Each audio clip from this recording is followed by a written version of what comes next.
이봉인 이야기 이거 심각해. 좀 정치하겠다는 사람들은 특히 중요해. 한국의 공실 문제.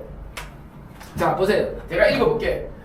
전국 상가 공실률이 2020년 대비 12%인데 지금 이거보다 더 높아요. 13% 상승. 지금 13% 유지하고 있다. 서울은 5.3%, 뭐 집합사고 문제 이게 뻥이에요. 지금 가로수길 신촌 가면 다 텅텅 비었어요. 가로수길하고 신촌. 그러다가 홍대 입구조차도 일부 지역은 비어 있는 게 있어요. 이게 어떻게 계산했는지 모르는데 공실률이라는 게 실제로는 이거보다 훨씬 높아요. 근데 진짜 심각한 건 지방. 경북은 26.4. 이게 말이 됩니까? 4개 중에 1개가. 그러니까 대구백화점 문 닫잖아요. 아, 닫았지. 전남, 울산도 심각해요. 울산이 산업적으로 문제가 많아갖고 공실률이 엄청납니다. 그래서 지역적으로 해서 차이가 있지만 이 부분이 어떤 문제를 발생하는지 한번 볼게요. 공실률이 높은 이유, 뭐 이게 뭐 코로나 뭐 이야기하고 그다음 상권 양극화, 지방은 더한데, 근데 이 문제를 지금 이야기하려고 해요. 공실이 많아도 임대료를 내리지 않으니까 원래 시장이 제대로 작동을 하면은 공실이 되면은 가격을 내려야 될 거 아닙니까? 그래서 싸지니까 다시 임대료 낮은 상태에서 좀 물건도 내리고 그 다음에 더 많이 가게들을 열 수 있는 동인이 돼가지고 공실이 줄어들어야 되는데 공실이 생기는데 임대료를 안 내리니까 그 상태에서 나빠지면 나빠지지 더 좋아지지가 않는 거예요. 이 이유는 뭐냐? 은행 융자하고 관련된 신용 문제예요. 이게 임대료가 은행이 건물의 가치를 평가하는 기준이거든요. 그래서 임대료가 높게 유지될수록 융자액을 많이 받을 수 있어요. 어떤 일이 생기느냐? 임대인은 임대료는 인하 안 하고 이게 아니라 임대료는 인하 안 하고 어떻게 하냐면은 몇 달치 빼줄게 하고 받아요. 6개월치를 빼줄게 그리고 받아요. 근데 실제로 그거 갖고 안 돼요. 지금 아까 가로수길 같은 경우는 텅텅 비어 있는데 거기 안 텅텅 비게 하는 방법은 임대료를 내리면은 들어가요. 안 내려요. 망해도 안 내려요. 망하기 전까지는 안 내려요. 망하기 전까지는. 근데 이 문제와 관련해서 은행 책임이 엄청나게 많아요. 금융권 책임이 많아요. 근데 상권 활성화 문제는 생각보다 심각하거든요. 여기에 물린 사람들이 엄청나게 많고 건물주뿐만 아니라 지금 이제 서도시, 그러니까 이제 주변 도시에 가면은 상가가 많잖아요. 상가 주인들은 생각보다 심각해요. 50대, 60대, 70대, 주로 60대, 70대가 노후 자금을 때리부어 갖고 한 개 살 돈으로 3개 산단 말입니다. 그렇죠. 융자 받아 갖고. 그랬을 때 이게 공실이면 어떻게 돼요? 원래는 임대료가 들어가고 그걸로 생활을 하고 이자 갚고 생활을 하고 이랬는데 이자도 지 주머니에서 꺼내서 써야 되고 관리비도 내야 되고 하니까 어떻게 됩니까? 일전도 못 쓰게 되는 상황이 벌써 딴 데서 돈 끌어와서 쓸 뿐만 아니라 자기 소비를 못해. 소비가 죽어. 전체적으로. 외식 못해요. 그런 사람은. 다음 페이지 한번 보자고요. 자, 이게 이제 구조적인 거예요. 은행 신용 등급과 대출, 월 임대료 수익을 보고 대출을 결정하거든요. 임대료 수익이 높으면 건물 가치가 높다 판단해갖고 융자를 많이 받을 수 있는데 실제로 임대료 수익이 낮잖아요. 공실이면은. 근데 공실이라고 신고를 안 하죠. 월세 계속 내고, 월세 계속 이자 계속 내고 하면서 이거 돌아갑니다. 은행이 게을른 거예요. 잘못되면은 그 대출 자체가 망가질 수도 있잖아요. 왜냐면 이자를 꼬박꼬박 내다가 공실인 상태면은 아예 안 되겠어 나 망할래 하고 망하면은 파산하면은 그냥 융자금이 날아가잖아요. 그래서 날아간다는 게 그 경매에 넘어가봤자 지금 현실 가격 자체가 안 되니까 은행은 손해 볼 수도 있다고요. 근데 그걸 아닌 척하고 버티는 거예요 은행이.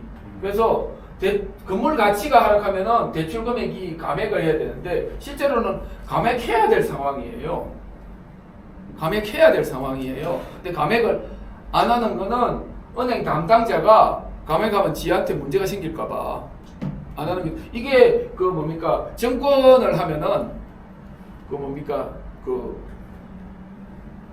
정권하면은 신용? 신용대출로 이제 뭘 샀을 때 콜이 오잖아. 마진 콜. 은행 증권은 마진 콜이 온다고. 이것도 마진 콜이 가야 되는데 마진 콜을 안 보내는 거야. 모자라면 더 내 이런 식으로. 아니면은 융자를 줄이겠다 하든지 돈을 갚아라 이런 식으로 해야 되는데, 예를 들면 아까 건물 가치가 내렸으면은, 예를 들어서 옛날에는 10의 가치로 보고 8을 빌려줬는데 건물 가치가 7이 되면은 예를 들어서 2를 더 내라 라고 콜을 해야 될 거 아닙니까? 근데 7이 됐음에도 불구하고 모른 채 하고 있는 거에 이자만 들어오면은 은행으로 봐서도 문제가 심각한 거예요. 사실은 담당자들의 도덕적 해이, 이런 문제가 시장을 왜곡시키는 거예요. 시장이 왜곡이 안 되려면은 가치가 내리면은 내린 것만큼 임대료도 내리고 혹은 아까 말했듯이 대출도 내리고 해야 되는데 안 하고 있는 거예요. 그래서 실질적으로 은행의 융자 상환이 어려움을 겪을 수 있는데, 그걸 지금 은행이나 금융권에서는 안 움직이는 거예요. 그래서 이런 문제가 발생하는 거예요. 이렇게 되면 잘못되면 망할 수가 있죠. 실제로는 망하면은 경매에 붙이면은 은행은 손해를 봐요. 그때까지 액션을 안 취한 거예요. 도덕적인 문제가 있는 거죠. 근데 이게 한 군데만 그런 게 아니고 전부 다 그러니까, 중요한 건 전부 다 이 짓을 하고 있으니까 아무 문제가 안 되고 있는 것처럼 보이지만 전부 다 문제가 있는 거예요.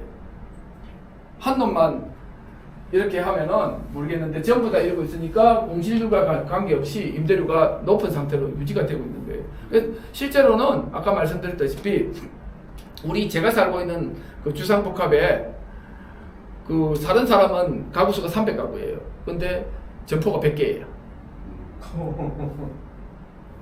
근데 반만 들어와 있어요. 그래서 어떤 짓을 하느냐면은 50개가 비어있어. 진짜야? 거짓말이지. 2층 텅텅 비었어. 거짓말이 아니에요. 삼성. 그리고 마곡도 많이 비었어요, 형님. 그래서 양호안에 어디는 한 건물 다 비어 있다고 지금. 그래서 특히 길 가쪽으로만 가게가 있지, 길 안쪽으로도 있고, 그다음에 2층이 또 있거든요. 2층에는 제가 사는 그 100개짜리 그 상가에 2층에는 딱 한 개, 그 뷔페집 하나 있어요. 뷔페집 지금 뷔페. 어쨌든 올데이 뷔페인가 있잖아요. 올데이 샤브. 투자한 사람이 건물을 어떻든 융자를 조금 띄었더라도 자기 자본을 넣어서 샀어, 매입을 했어. 자산가야 그 사람은. 근데 지금 임대료가 들어와야 되는데 안 들어오죠. 안 들어온다. 그렇죠. 뭐 그 자산가들의 문제야 말. 근데 그게 형님 경제 문제로 심각한 문제. 심각하죠. 아까 그게 개수가 한두 개가 아니다라는 게 문제고요. 특히 예를 들어서 아까 한 개 살 돈으로 3개를 사요. 융자를 끼고. 몇몇 자산가들의 문제지 뭐. 그 정도가 아니에요. 아까 말씀드렸잖아. 우리 동네, 그 다음에 저기 옆에 지축, 밑에 원흥, 전부 다 그래. 그리고 흔히 말해서 우리나라에 일반적으로 큰 경제 문제라고 할 만큼 그게 심각한 그렇죠. 심각한 문제죠. 왜냐면은 그걸 제가 AI한테 물어봤어요. 예를 들어서 고향에 여기는 안 써놨네. 고향시에 이런 게 있어요. 그 1인당, 그러니까 1인당이 한 가게당 몇 명이 있어야 그 가게가 상가가 먹고 사냐 하고 물었더니만 30명에서 50명 정도가 적정하대요. 근데 고향 21년도에 고향 같은 경우는 그 32명 정도 돼서 아직은 괜찮다 그랬는데 21년도에. 근데 지금은 그보다 훨씬 안 좋아요. 그래서 뭐 고향 같은 데 가면 라페스타인데 텅텅 비어 있고 그렇죠. 난리가 났거든요.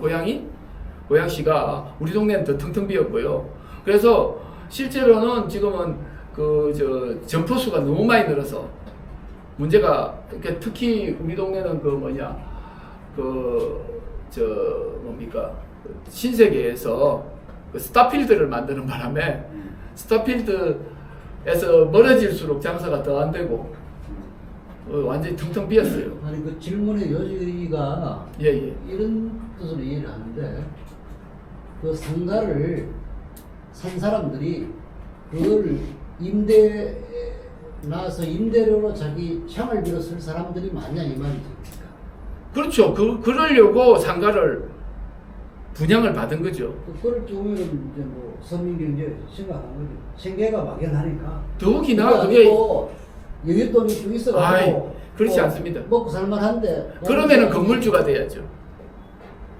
그러니까 상가를 산 사람들은 대부분 아까 말씀드렸다시피 상가를 산 사람은 대부분이 진짜 노후 자금 틀어갖고 상가 산 사람들이 많습니다. 그래서 이제 관리비 부담이 되니까 어떻게 하냐면 1인 무인 가게 이런 걸 만들어 보려고 노력을 좀 해요.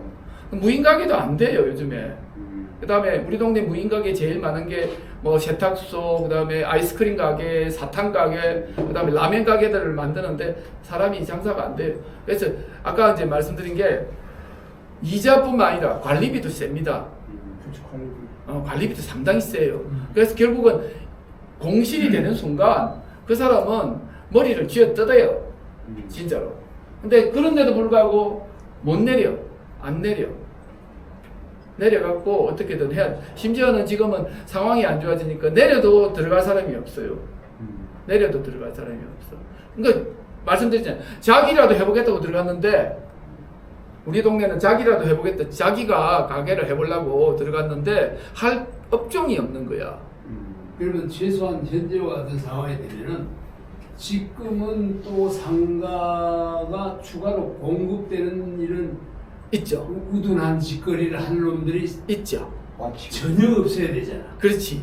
근데 지금도 있죠. 저기 청량리에 그 수자인에서 만들었던 주상복합 같은 경우는 저 뭡니까 저 위에 주상복합은 100% 분양이 됐어.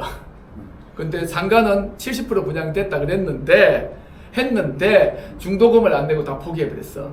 그래서 거기에 묶였던 한양 수자인인데 묶인 거는 어디 롯데인가 뭐 묶여갖고 그 시행사는 쇠고랑 차고 들어갔고 그 다음에 그 실제 시공사가 망해 자빠진 거예요. 시공사가 그것 때문에. 그래서 지금 경제라는 건 철저히 합리적인 계산에 의해 가지고 경제 행위가 일어나야 되는데 그렇게 불합리한 경제 행위를 하는 사람들을 해서 망하는 거는 잠깐만요. 우리 지금 제가 살고 있는 삼성 그 주상복합 같은 거 해리엇 같은 경우는 300가구가 살면서 100개의 상가가 있는데 분양을 다 했잖아. 5년 전에는.